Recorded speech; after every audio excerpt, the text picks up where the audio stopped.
we got kind of a mess on our hands, do we not? I mean, did you see Stan Druckenmiller today? This guy is like the be all end all. He's a fantastic, brilliant investor, and he has made billions of dollars.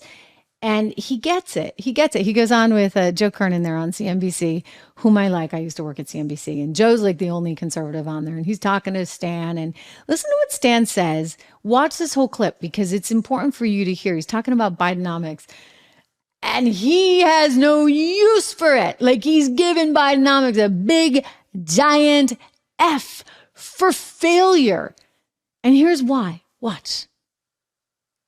It's another...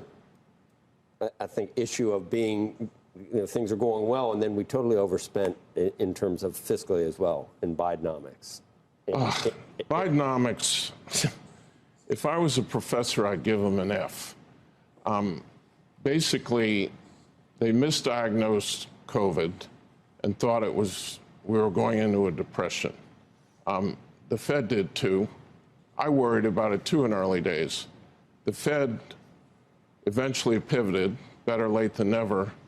Treasury is still acting like we're in a depression. It's interesting because I've studied the Great Depression, and you had a private sector crippled with debt with basically no new ideas. So interventionist policies were called for and were effective. The private sector could not be more different today than it was in the Great Depression. Their balance sheets are fine, they're healthy, and have you ever seen more innovative ideas that the private sector could take advantage of now? You've got blockchain, you've got AI, you've got the whole thing. All government needed to do was get out of their way and let them innovate.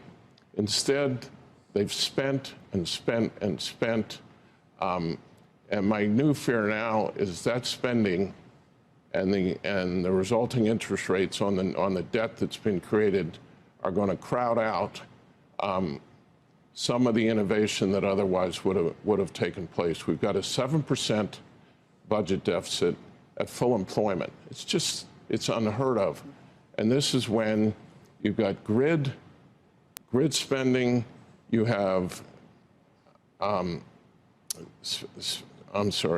you've got defense spending, you have data center spending, for AI. And then, of course, you have green. There you So go. this spending is going to take place. You're going to build a capital stock. How do you build a capital stock when government is intruding with regulations and all this spending? And it's just sad because I think we're looking at one of the most exciting periods in terms of potential productivity and enhancing investments ever. And why we're spending like we're still in the Great Depression is beyond me. And they haven't stopped, as you know.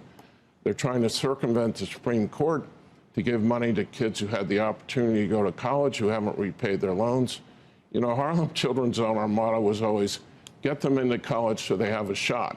These are kids that went into college, and we're talking about spending hundreds of billions of dollars to put in their pockets. I assume it's because of the election.